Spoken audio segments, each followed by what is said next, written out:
introduce. So I've got three amazing panelists today. So we've got Sarah Curran-Usher, who's the new managing director for EMEA of TrueFit, which is a data-driven personalization platform for footwear and fashion and apparel retailers.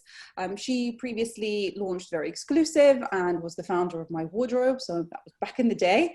Then we've got Lucy Aylen, who is the founder of Never Fully Dressed, which is an amazing brand, which I personally love, direct-to-consumer business. And we've got Darren Rajanah, who's the CEO of Ingenuity from the Hut Group. And this is the end-to-end e-commerce platform for brands and retailers. And he's responsible for the core, the Hut Group's technology, infrastructure, and digital service offerings.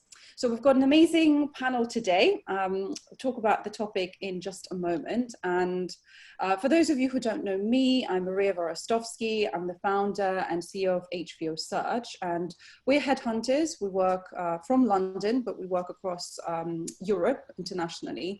And we work with brands and businesses in the fashion, luxury, sports, lifestyle, and beauty space. And we tend to work on kind of head of level and above across most functions.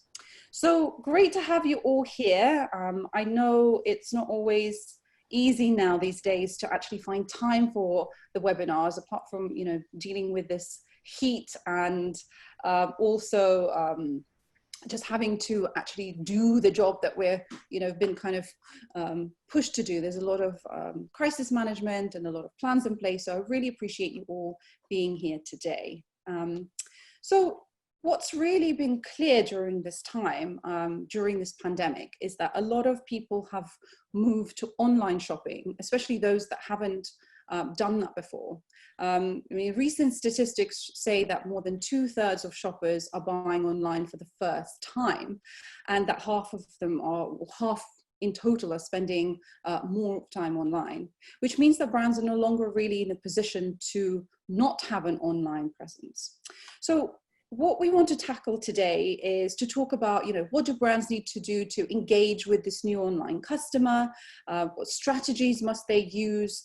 How, you know, do we redefine the customer base, especially given this influx of new shoppers?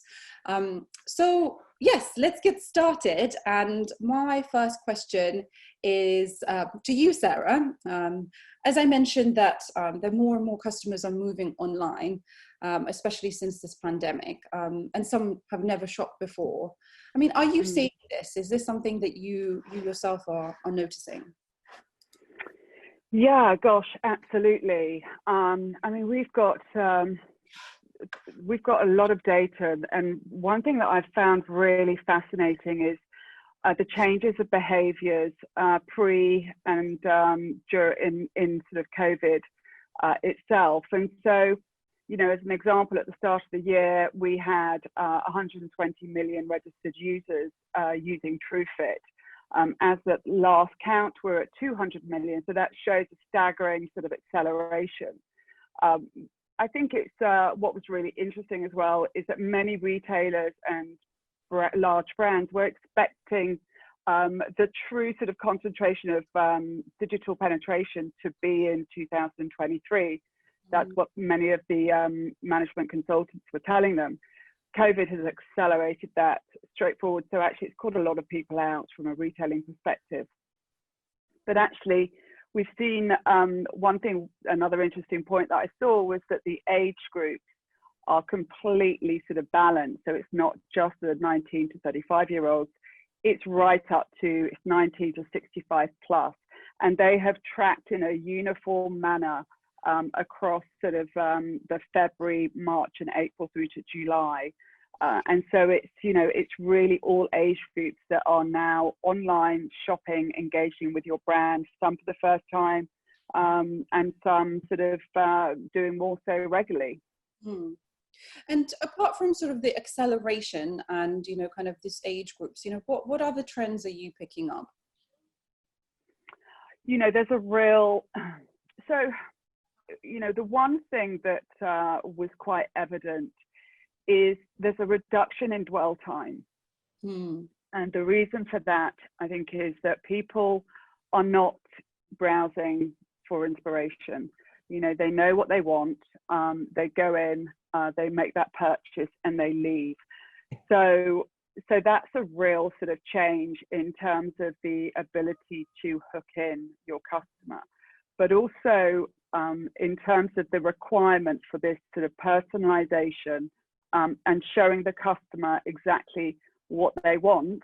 That's even more crucial today than before, because if you've got a customer who's got a reduced dwell time, you've got to make sure that you get that item in front of the customer at that right time. Mm. And how, you know, what kind of advice are you giving to retailers, you know, to harness that? What should they be doing? Well, you know, for the way that we gather our data, it allows many of our partners to really understand at a micro level the style personalization. So for us, we go right into not just size, because I think, you know, sometimes people assume we're just size and fit, but we're really a true sort of 360 color spectrum of customer insight. So it's about going right down to attribution level, color, you know, sort of affordability, and it's not. I think there was this need. Everyone felt that they had to be the next Amazon, so it was about trying to be all things to all people. But actually, you know, that has driven to a lot of the problems that the sector has been in terms of being in an overstocked position. Mm-hmm. And so really it's about, you know, truly understanding who that customer is and making sure that you are the go-to place, that your experience is engaging, that, you know, that final mile is great, is issue resolution, you know, is second to none. And that you've created this sort of community, which is sort of what Lucy does so well with Never Fully Dressed, that people feel an instant connection. You might not be able to sort of have that physical touch, but actually there's a connection that's made between a customer and the brand. Mm. And how do you think the way that the customer buys, how has that evolved in the last 6 months? I mean, you talked about that, you know, they spend, you know, they know what they want, but what, you know, what else are you seeing in terms of what, you know, how the customer is behaving? So one thing that we saw was the single use, single brand traffic versus the multi-brand. So as I said, because the customer wasn't browsing, they knew what they wanted to buy, and they knew, you know, they sort of had an issue with the sort of being able to return an item because there was a period where we couldn't really leave. So they tended to stick to the brands where they knew their sizing. And, you know, there was a great period of time where we saw, you know, sort of the sort of yoga pants were sort of, you know, trending up as the most popular item, and then it went through to lingerie, and then it went through to sort of various other things. It's been truly insightful. But actually we saw a huge sort of drive in traffic and also in orders in that direct to consumer channel versus the multi-brand. So that spoke to a customer who wanted to go to the brand that they knew, they trusted, they knew the size, and that they felt an affinity with. And that's something that D2C brands managed to achieve, you know, really well. And I mean, obviously with the TrueFit's genome of data, it means that you can really kind of understand customers and products much more deeply. I mean, how does that help with predicting the buying behavior? Yeah, I mean, you know, as you say, for us, the genome is such a powerful sort of resource. It's the sort of the brain of TrueFit. So we understand the shopper's preference for style, attribution, as I said before, colors, cuts. So by identifying those, you can really help navigate them towards what they're more inclined to buy. So for me, for instance, you know, I'm a, you know, for me, it's classic with a twist and black. So it's pointless putting me in, putting dresses and pink in front of me because I'm never going to buy it. But, put black and gold accessories and, bingo, you've got my attention. So it's really about, getting into that micro level and making sure you don't want the customer to scroll through pages, because not only are you going to lose the customer, but actually think of all those sort of other products that she won't even know that you have. So, there's a shift towards digital in fashion and across retail in general. And that was already well underway before the sort of pandemic came, and COVID just sort of sped it up. So, the digital first shoppers are even more demanding, specifically around personalization in terms of product search. And that's very much been driven also by, Spotify, in terms of Spotify predicting sort of songs that you're going to like, Amazon and the way that they nail that personalization. So the customer has this sort of innate, it's now sort of, in their DNA. So it's about hyper-targeted personalization in terms of making sure that the experience meets the shopper's needs. And the new customer that's coming, and I don't know if you mentioned, I think you may have mentioned the demographics. I mean, who are the biggest, what's the biggest kind of like age group that is entering for the first time? Is it the younger customer, is it older, or is it everyone? So I think there is, without a doubt, the influx of the younger generation who are coming through, that 19 to 24-year-old.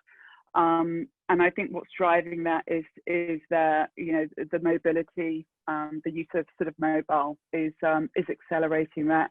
But I loved to see the stats that showed, as much of the sort of increase within the the sort of 50 to 65 plus, and that's great. It shows that digital is just truly democratic in terms of access and in terms of who you speak to. It's not just for the ASOSes or the Supremes or the sort of the young sort of brands. It's also about the remote female shopper who lives in a part of the UK where it's hard to get to the city centre, or from within a different sort of territory. So it's now truly democratic. And are you seeing any differences between how the new shopper is shopping versus the old one, or do you think that everything is changing across the board? I think everything is changing across the board, if I'm honest. There's nothing that tells me that one group is more accelerated than the other. I think they're both quite rightly, demanding in terms of their expectations, and rightly so. Again, I think Amazon have trained the customers well. So now it's up to everyone else, and this is also the challenge. If you're traditionally a retailer, now you've got to be a logistics expert, which is, obviously where sort of the Hut Group and Ingenuity are sort of a perfect sort of partner. But, it's not, and I remember, because this is exactly what we tried to do. We tried to be not only a multi-brand retailer, but we tried to be a great sort of a fulfillment business as well. And, and it's a different skill set. It's a different sort of focus. What you cannot do is afford to lose that customer in that final mile, because 77% of the customers are unlikely to return if they're unhappy, and that's an acceleration from 3 years ago. So this is happening super quickly in light speed time, and we can't be complacent. And sometimes retail is known for complacency. Yeah, there's definitely no room for complacency now. Everyone's just been like, kind of like woken up. You have to, you have to pay attention to what's going on. For sure. With TrueFit's kind of tagline is like details in the data. And I guess this is good to talk about, what's working and what's not working. What have you, what are brands doing not so well when it comes to using data to enhance experience? And on the other side also, what are they doing that's, good examples of that? So sometimes I think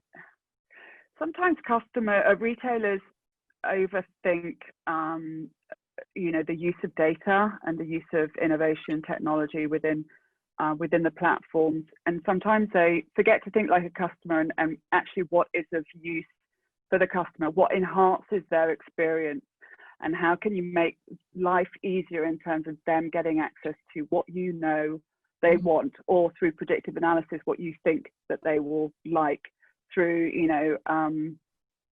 through sort of understanding the customer. They think like retailers, and it's actually nuanced, but it makes a huge difference to the customer experience. I've always thought like a customer when I've been thinking through my UX and that customer journey. But what I have seen, and I've seen some great sort of brands and retailers who have achieved great things with their loyalty programs. I've got Liberty, for instance. I'm a big sort of Liberty loyalty program shopper, and they kind of have nailed it. I think they came back quite strong, really, in terms of Darren is our regular, and he would have really liked what you're saying about that right now. Oh, right. Yeah, no, and they've just recently redone their platform. Anyway, sorry, I digress. Yeah. But yeah, and I think also when I look at the beauty sector and how that has, beauty was ripe for data enhancement and innovation, and it's great to see what they're doing. And I think the more the customer gets to see these things and feels comfortable with it, it's going to flow back to into the retail space. And for me, the customer is the disruptor now. It's no longer digital that's disrupting retail. The customer's disrupting the whole sector. I'd like to touch on that with Lucy, but I have one more question for you, which is, what aspect, everything is, talking about personalization and hyper personalization.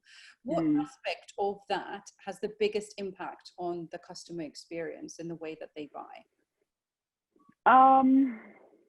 So I think it has to be not showing the customer. It's the basics in retail. It's if you look at the way a customer lands onto one of those large sort of multi-brand sites, and they look at dresses, and there are pages and pages and pages of dresses. To be able to just instantly show them style, color, size, affordability, that's the game changer, and that's what we need to be looking to do. Because actually, why should the customer have to spend time trying to find what they want in your huge sort of catalogue of stock? It just doesn't make sense from a customer's perspective. It's a really poor customer experience. You're missing out on a customer returning, and you're missing out on customers knowing that you're selling, that you have these key items, and also you're potentially missing out on a customer. So it's really sort of it's as simple as that, in my opinion. Yeah, I think the customer is definitely way more savvy than they used to be. It's for sure. And if we look at fashion in particular, it is majority women shopping, and the way that the women are shopping now is changing. This idea of you going like browsing, inspiration, for sure that's still there. But, as you said, it's like, black, gold, I know what I want, in and out, give me this on a plate and, I'll be happy. So Lucy, thank you, Sarah. Thank you for that. Lucy, I guess, that leads on quite nicely. I mean, how, you've obviously, you started Never Fully Dressed, as you were saying, 11 years ago? Yeah, 11 years ago. And always had, kind of like social and, kind of the customer at the very, very center. Have you seen a change in your customer since you started, or what has been the evolution of your customer? I think they've just grown with us, to be honest. I did start, there was no Instagram when I first started, and I used to sell at the market. So you just have a direct conversation with your customer. That I think we've just tried to keep that, again, that direct conversation up as we've grown, no matter what platform that is, whether it's me on a market stall talking to the customer. I think there was a little patch in the middle, maybe about 5 years ago. Yeah, we've got one permanent store down the road. We opened that about 5 years ago. I think before that, we had a couple of years where I wasn't doing the markets anymore. They weren't profitable, they just weren't worth doing. And we were just online. And we really missed that feedback, that customer input to every decision we made, really. We might not be selling a dress. And again, we were small, so it's not like then we had a shop front at all. There was no market, there was no Instagram. And you just miss that feedback. If we didn't sell a top, we didn't know why. Whereas now I think the customer's so much more vocal, and we just have that direct communication again, whether it's through Facebook. Over COVID, actually, we extended all of our customer service hours. We're looking at trying to do it 24/7. We're currently 8 till midnight now, 7 days a week, whereas before it was always 9 to 5, before COVID. We started extended hours almost just to give people a job that were doing it before, and we was like, oh, do you mind being a bit flexible? So we still could offer them a full-time job, but then that happened to work, and we're now extending it even more so. So again, I think that agility has helped keep that conversation, that communication with our customer up. But yeah, they're just vocal. So we have live chat, phone, and we're just lucky that we do have a really vocal customer that makes a difference and has input in every decision we make. If today, like I might be on Instagram and you have a couple of people say, oh, please make this in another colour. By the end of the day, we've got it sampled, or not sampled, but like in work in another colour. It might not work, it might not like it, or we love a print might sell out in a day. Okay, what have we got as that move on? And we're just, again, I think that agility works well for us, that voice we react to quickly. And you mentioned that you've made changes as a result of as a result of COVID, and extending customer service hours. What other changes have you seen either from a customer or how you've adjusted to what's going on? Customers, I remember the girls in customer service saying that everyone was really nice during COVID. Like you wouldn't really get those ranty customers or moan as much. Everyone was just a bit more accepting. Everyone was in a bit of a free. Like we're all in it there was a delay. They were like, okay, it's okay. We know it's hard. Yeah. Like as people are coming back, I think that people are expecting a little bit more now. But I'm surprised actually that Sarah said that the browsing time has gone down, because I would expect that before, when everyone, and I feel like it's gone back to that overnight, literally like you're just in rat race again. But I feel like during COVID, I feel like browsing time would have been higher rather than purchase. Yeah, no, I think it depends. I think when it was specifically on the multi-brand, I think a brand like yours is a different experience, because it is that inspirational sort of, and also your clothes are so kind of vibrant and uplifting. I imagine you probably had a sort of a strong dwell time, and I probably would have been one of them. But we're really, there were certain categories that people just weren't buying. Yeah. So that in itself delayed and reduced rather the browsing and dwell time. Yeah. But it makes sense. I say at the minute, like if we have a bestseller, it will sell out in a day. Like it's not, people aren't thinking about it at the minute. I don't know. Has it made people think that life's short? I don't know. And they're just a bit more frivolous with stuff, or if they, people want to enjoy themselves now. Like I've been out for a couple of dinners and I feel a bit lavish. Do you know what I mean? Because I feel like, well, I've not been out, or I've not, like people have reevaluated, where they spend their money or how they enjoy social time, or, going out, say maybe buying clothes, people think, oh, well, I enjoy that. I like that. I don't know. Reevaluated buying pleasures rather than, I say, we used to just work all the time, and you're thinking, well, why? Do you think that, I mean, this is something that's consistent for sure. What you're saying about how, customers were, much nicer. They were not kind of ranting on the phone. You had this sense, like internally teams felt that they were more cohesive because everyone had to like adjust, and like the team spirit with our team was amazing. Do you know what I mean? Like certain, because we then started up like Zooms every day. We had every one of the team were in that. There were like relationships built amongst staff members that maybe they didn't even know what each other did before. Do you know what I mean? And it felt really the camaraderie and the teamwork was great, and I feel like that's continued.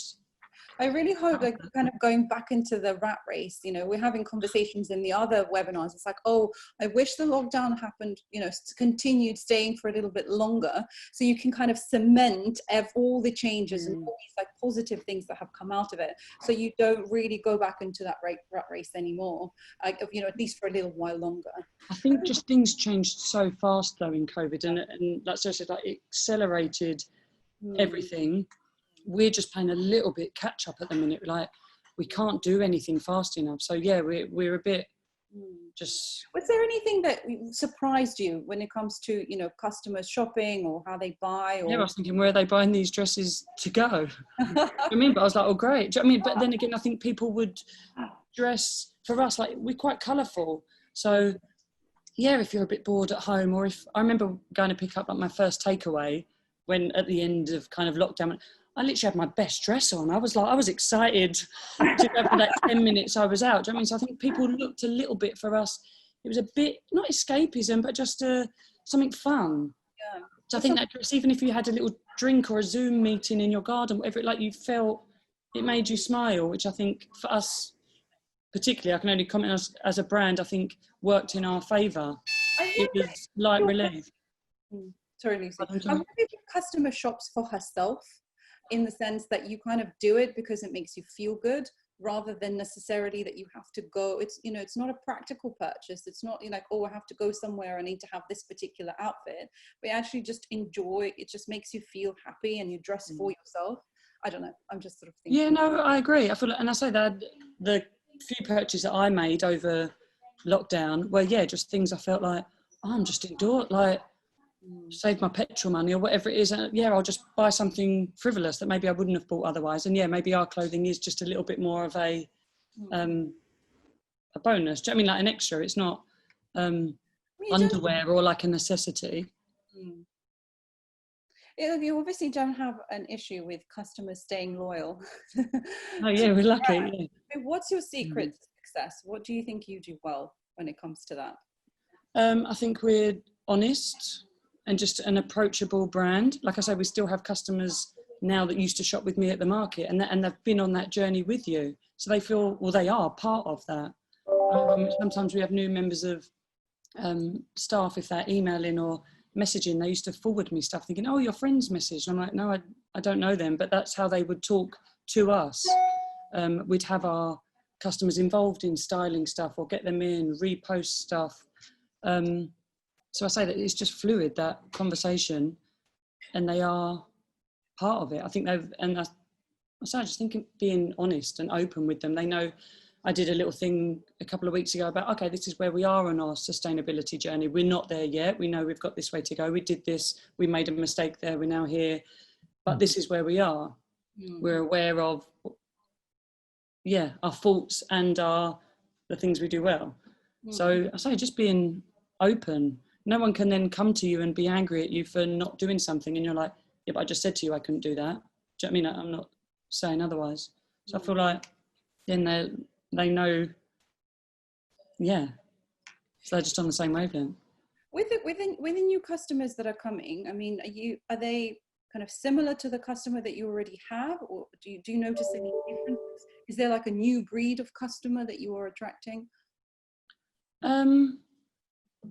I just discovered recently how you can see like your unfollows on Instagram as well. So say, yeah, we're growing quite fast on it, like followers, but then you might get 5,000 unfollows a week. And I'm just like, okay, but they're obviously not going to buy from us anyway. So I'd rather have 1,000 followers that are active and that are following you for the right reason and that are going to buy your product in a way, or be part of your brand, whatever, rather than having 1 million that aren't engaged.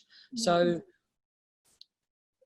I think the ones coming on, I think we're identifying what our strengths are and how we tell that journey. And I think that is what is appealing to people. So I feel like if people are joining now and following us now, they're following for the right reasons. So I say I don't mind those 5,000 unfollows a week because they're not right for where we want to go or where we are. So no, I feel like they're on the same wavelength. And again, I think people have COVID has even just, it's accelerated everything, but like accelerated how people, because I know that's all people talk about now, but to say sustainability or other areas, I think they're just going to accelerate even more so when everyone gets back to normal properly. That is literally all people are going to want, and want it then. I forgot where I was going with that, but yeah. And I mean, what advice would you give, I suppose, other brands or, other marketing, people in terms of, how do you, if they were even to replicate a little bit of your success, like what advice would you give them? Work hard, don't sleep.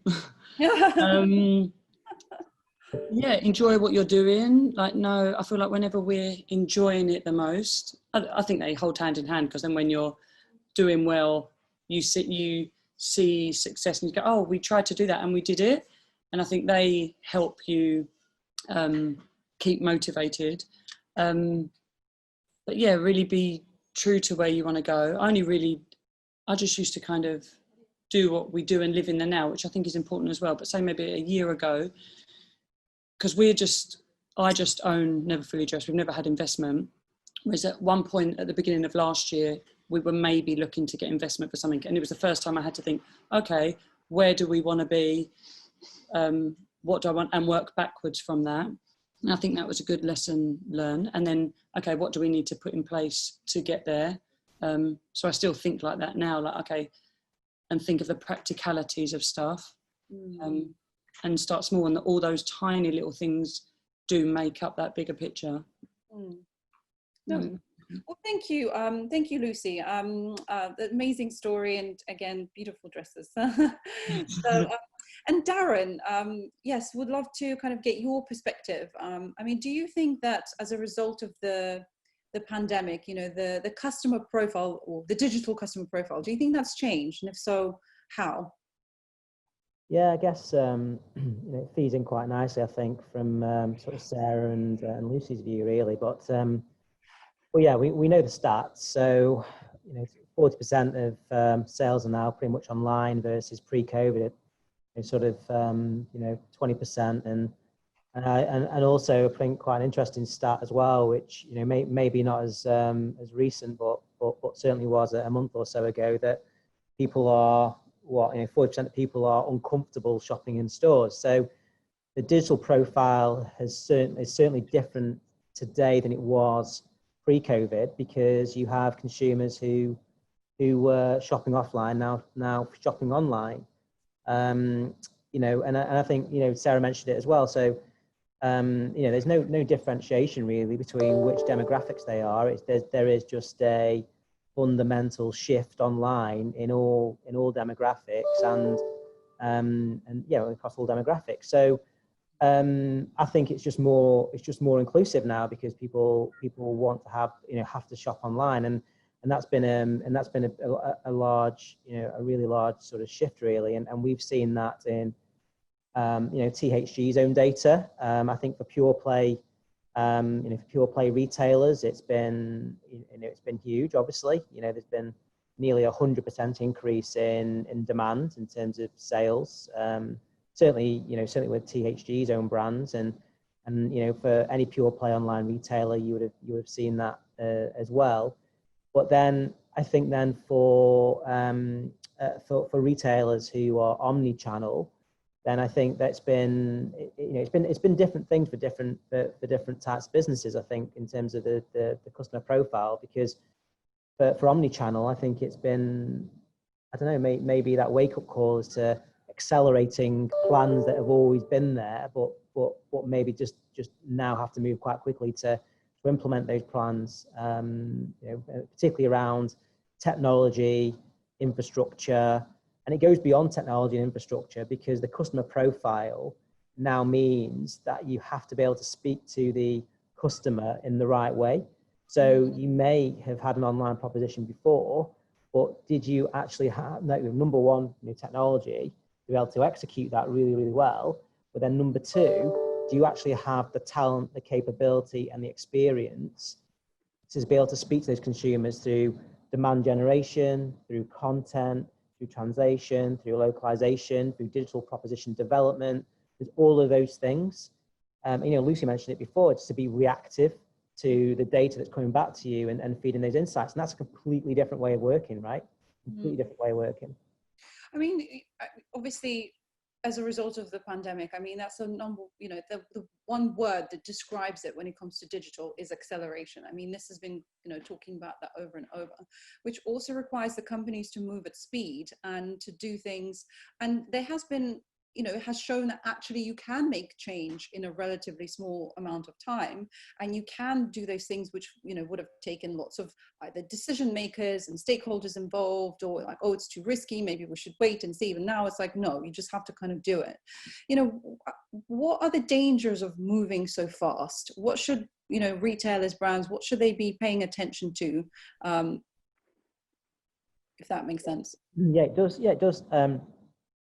So I think, firstly, it's about, I think your question is around the reaction to the pandemic and the online shift, right? And, we've seen a number of things here, with our own brands, obviously being a brand owner ourselves, but also as a technology and a service provider to brands. So I speak to a lot of major brands, large and small. They might be pure play retailers, or they might be omni-channel, or they might be brands who've always just sold to retail. And there's just been different sort of reactions to that. So I think and it's all about the options to be able to react, right? So first option to move quickly, well, there's two really, isn't there? I mean, first one is marketplaces. So, be that the ASOS's of this world, or be that obviously certainly the big one being Amazon. That's certainly a very quick lever that can be pulled. But arguably, is that the right lever today? Given the back to your first question around the customer profile. So, and customers are looking for, well, listen, it's about the opportunity for brands to be able to differentiate themselves right now whilst the demand is high online, right? That's what it is. So how do you do that through a marketplace? That's really hard, and that's where I think that's the disadvantage of marketplaces potentially. It's certainly around control. So be that around control of the brand, be that around control of pricing, territories, but then also data. So, Lucy gets access to data real time through her customer service team. I'm sure there's other ways she's getting access to data through Instagram and so on. But that's vital, that data, to be able to understand your own customer demographic, which then goes to inform new product development. And we use that data all the time in our business. It's vital to our business. It's how we define the customer proposition for the likes of MyProtein, for Look Fantastic, for our client partners that we work with. So I think there's the danger is that you choose, or you put all your eggs in one basket, I think, and both those things can be complementary, but it's about executing both of those things, I think. And we are very strong believers in, and obviously in brand stores, because they've been very successful for THG, and we're seeing that success now for our clients that we've been onboarding during COVID.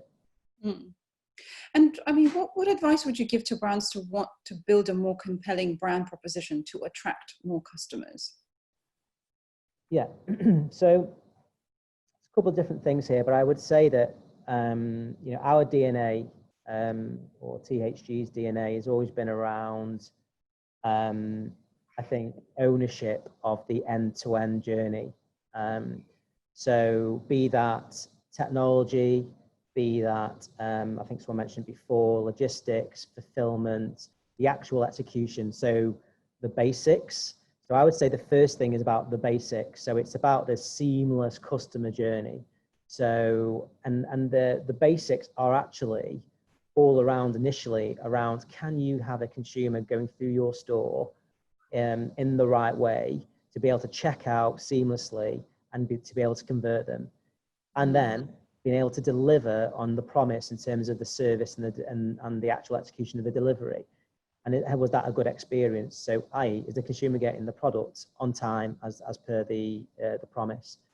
And that's the first thing to do for a brand experience. Just make sure, particularly online, you're executing well. And And that's easier said than done, right? Because particularly in one market, that's fine. When you're moving into multiple markets and moving into new geographies, which, because online gives you that opportunity to do that, that's very hard, because you're looking to localize an experience for a consumer in that territory, to be able to give them the right payment options, the right career options, and to be able to convert them. So brand experience first is around the execution of the seamless journey, really, and that's a hard thing to do. And because, and Sarah mentioned it, so if you don't deliver on that promise, your customer will not come back. So that's the basics, and that's the key to success online initially. Goes beyond technology then. It then goes into actually brand ownership and digital proposition development. And that goes into management of your digital marketing channels. Do you have the expertise and the talent and the capability to do that well? It then goes into content.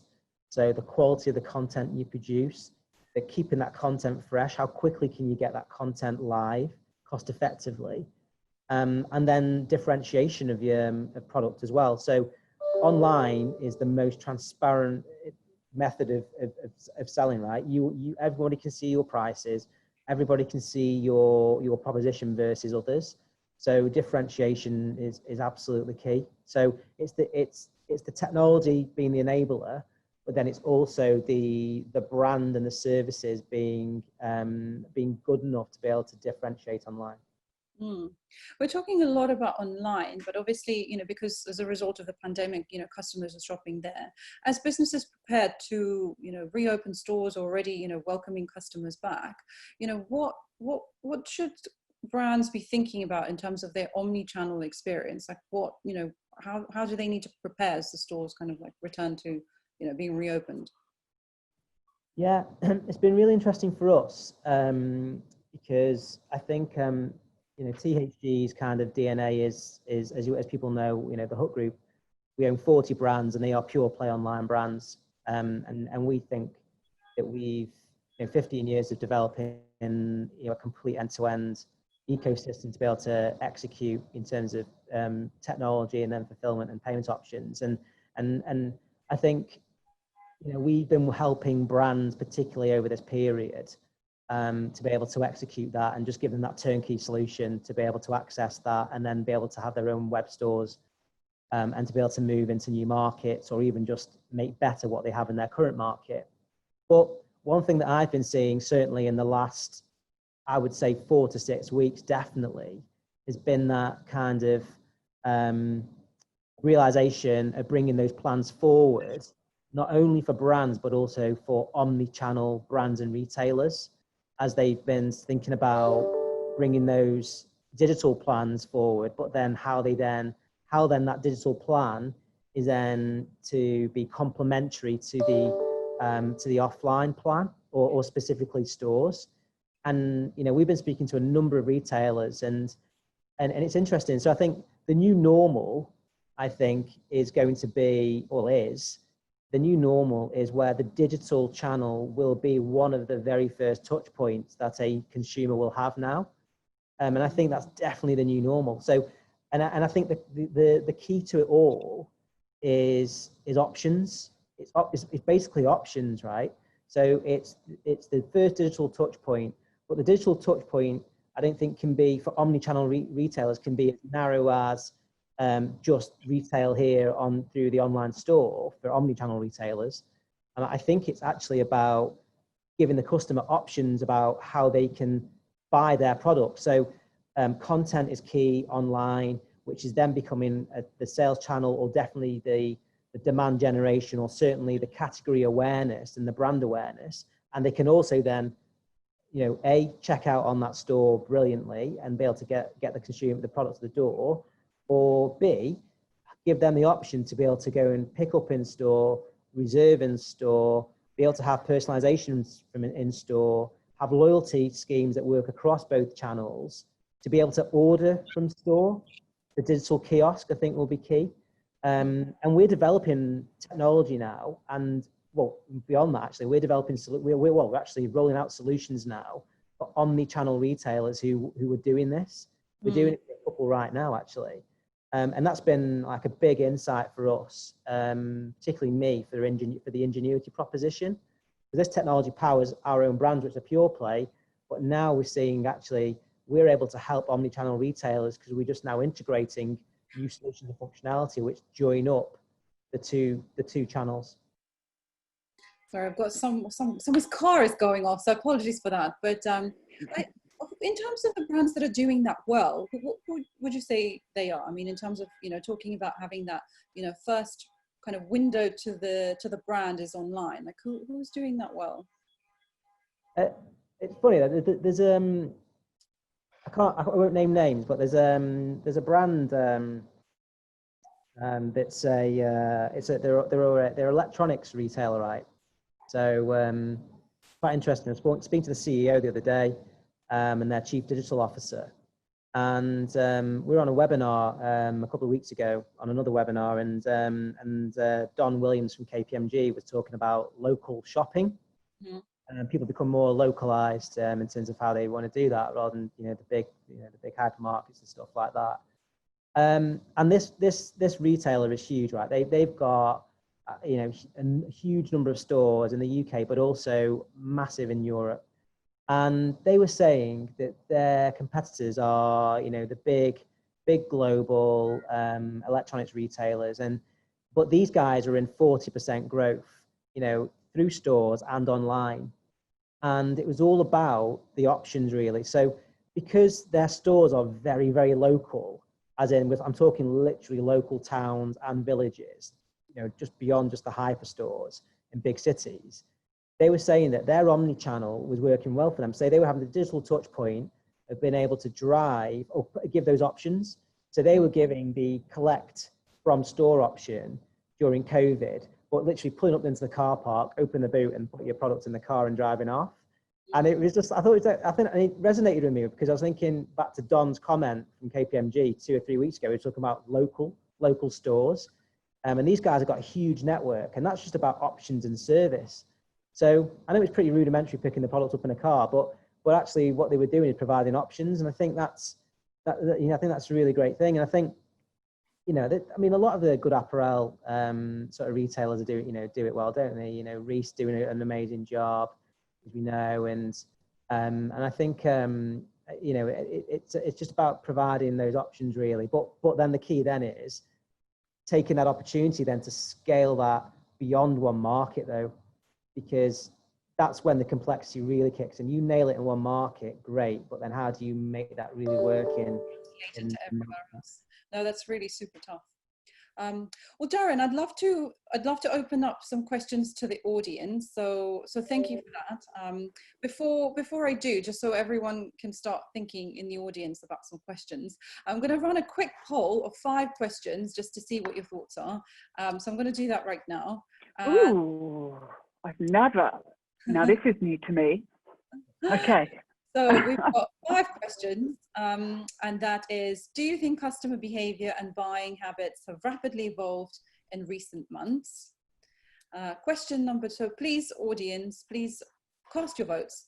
Do you think leaders need to adapt their customer engagement strategies in light of the influx of first-time online customers? Number 3, which is your company considering investing in data personalization? Number 4, are you more likely to buy a product if you receive a hyper-personalized browsing and buying experience? And then last question, which is, do you believe that companies should prioritize establishing a strong online presence to be successful in the future? So I'm just going to let that run for a second. So please, audience, if you've got your questions, otherwise I already have someone in mind that I think I'm going to pick on, and I hope she doesn't mind. Yeah, so interesting. So we've got, I'm going to just let it for one more second. We've got maybe a few more. Yes, okay, okay, all coming through. Maybe I'll let it run, but let's see if I can get any questions from the audience. Dasha, I know you're in the audience here, so maybe I'll pick on you. And you had a really interesting question. So I'm just going to bring you onto the panel, and then I'll share the results of the poll. when we're finished.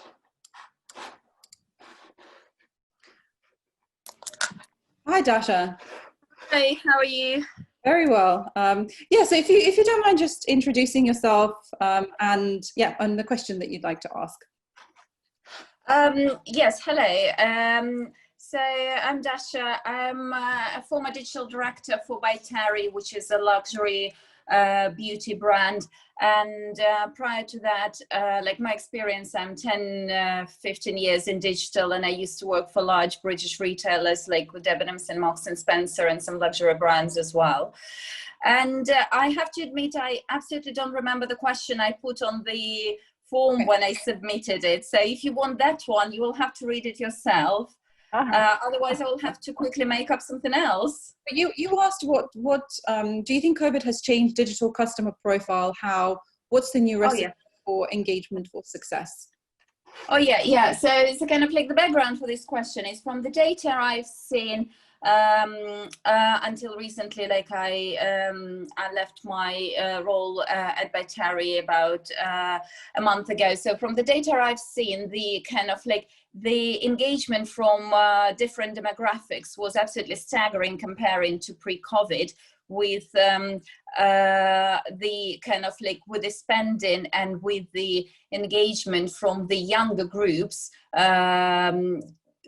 who didn't necessarily want to spend with the kind of like with my brand before, or didn't spend as much, just went through the roof. And that was a complete surprise, like, oh my God, that's like the data is so different from what we looked at 3 months ago. So have you guys seen a similar one, as particularly across fashion industry? As opposed to beauty, and what's your view on that? Why do you think that would be happening? Sarah, do you want to take that one? Yeah, I mean, I think, it was naturally heading in that way for stronger adoption.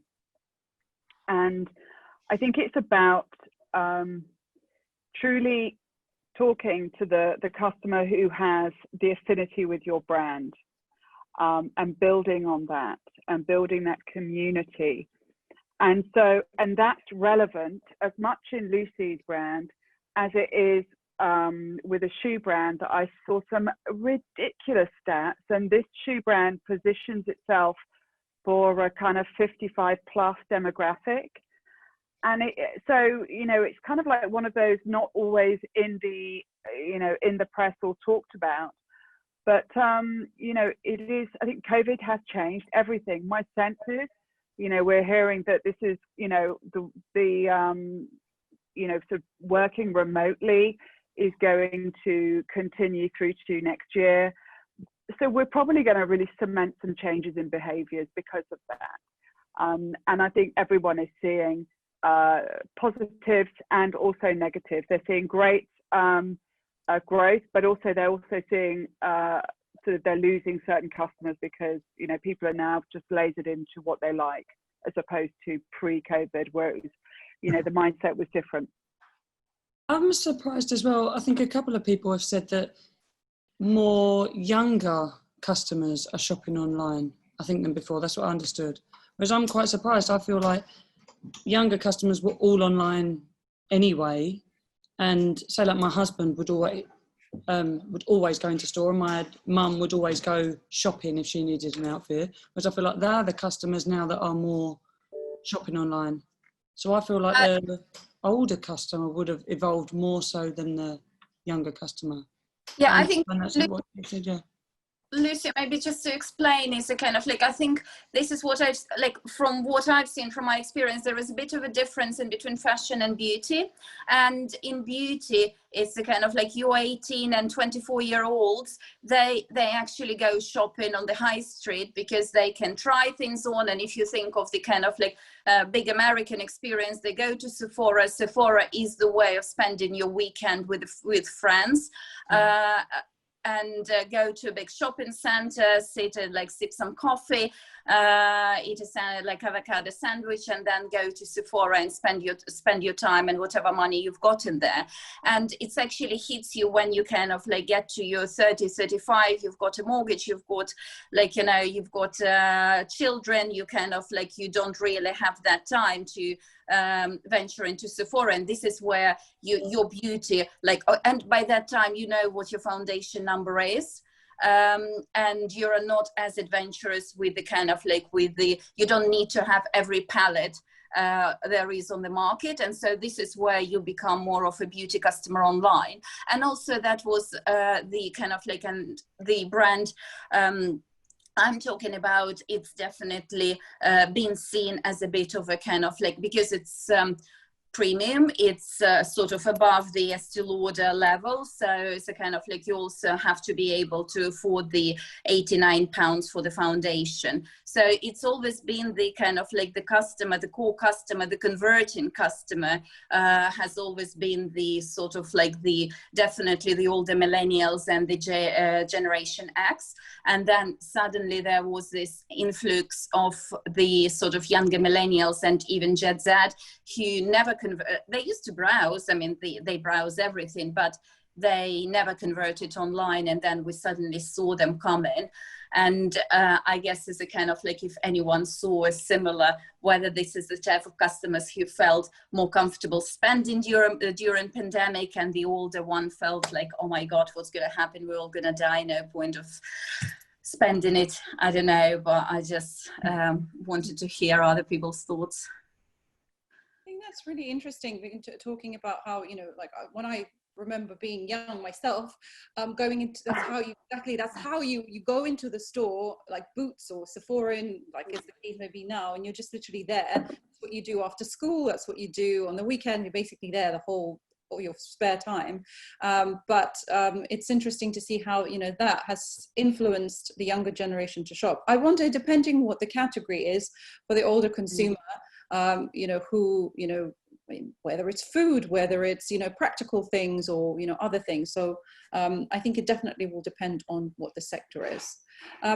We had someone else who asked a question before, Emanuele. I see that Emanuele is online. So I'm just going to bring to promote to panelists. So if you would like to ask your question or participate, I'm just going to see, here we go. Thank you, Dasha. That was really, that was great. Nice to see you. Dasha. Thanks, Dasha. And hold on. Great. And Emanuele, are you there? Would you like to ask your question? I'll bring Craig. Craig Smith also had a question. So talking about new technology or software solutions that you're really excited about. Oh, here you are. Yeah. I'm surprised because I didn't see my question in the panel, so I thought that was off the hook. Yes, so you were asking about how the retention of these new customers, the return rate, and what strategies did you put into place? Would you like to ask this question, or would you like to ask something else? Yeah, can you just repeat it, because I don't have it in front of me actually. Fine. How have new customers been returning online to shop? What is the return rate, and what strategies did you put into place? Maybe this is to Lucy. I'm talking about the new customers and the first time online customers. Yeah. Are you seeing them coming back, and what kind of strategies did you put in place to make sure they actually return? Our return rate stayed about the same, even during, like, after COVID as well. Ours hovers around 25%, our return rate, which is, I think, okay. We've actually employed quite a bit even since, like, we've just employed a new garment tech. So things like that, we're just really, where we are growing, we're working with new factories now just to keep up with, like, our certain factories are just at capacity with what they can make for us. So we're onboarding a few new factories. So just making sure that consistency and just the product across the board is to the same standard. So I think just making sure the product is the best, and then obviously the customer experience as well. But I do think there's just a little thing that even if you know that there's certain kind of must-have stuff, even if the website was crap and the customer service was crap, if you want that product, you'll get that product. And do you know what I mean? So, yeah, I think that obviously all of those to tick would be the ideal scenario. Best customer service, best user experience, online delivery, and the best product. That would be the best way to keep your customer. But I guess you're online only, right? So anyway, it's not like you had the competition of offline, of retail. No, we have one small store, and that was a shame that we didn't have that. But yeah, it is just mainly online. I do think Sarah pointed out about, I'm going to look up, I think I'm on Liberty's loyalty scheme, but I say a really good loyalty scheme. We launched that maybe at the beginning of the year, I think. Just improving that, making that the best we can. We're looking maybe now about releasing an app where I think, again, the loyalty is even stronger. Just benefits for those customers. So that lifetime, they're really invested in you as a brand, on that journey with you, and they want to, yeah, continue to shop with you. So I think a strong loyalty scheme is important. Mm. And I'm interested to hear about beauty also from the Hut Group, if they are seeing the same pattern. Yeah, I think the first thing is it's the micro things really. It's making sure the service and the execution is really good, and that's one thing that we've always tried to keep consistent or improving on continually. So we see return rates. Our return rates have been consistent, but they are high. So in beauty, we see 80% plus, 84% actually. Wow. Return rate. So it's massive. And it proves the point around service for me, for us. It's just about the micro is the point again, about the basics, and then developing features into the CRM or not just the interaction with the consumer thereafter. So obviously automated CRM, everyone knows about all the various journeys and the personalization around that.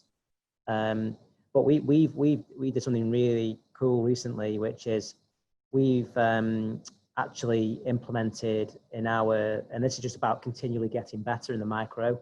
So on service and delivery, we have delivery emails which go out, which are actually branded as the brand you purchased from the web store you purchased from. So it's a complete, it feels like the brand is delivering the product for you, even though it's coming from a DPD or a Hermes or whoever.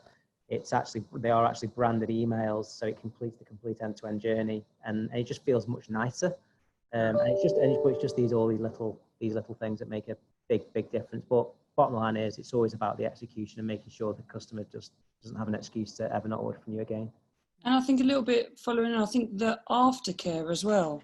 So say like we've just revised, if you buy a skirt from us, a week after or a few days, I don't know, you'll get sent an email, oh, this is how you can style that skirt, or this is how you can reinvent it. We do a lot of things, reinvent it as a top or just like, so the thing doesn't stop after that skirt has been delivered.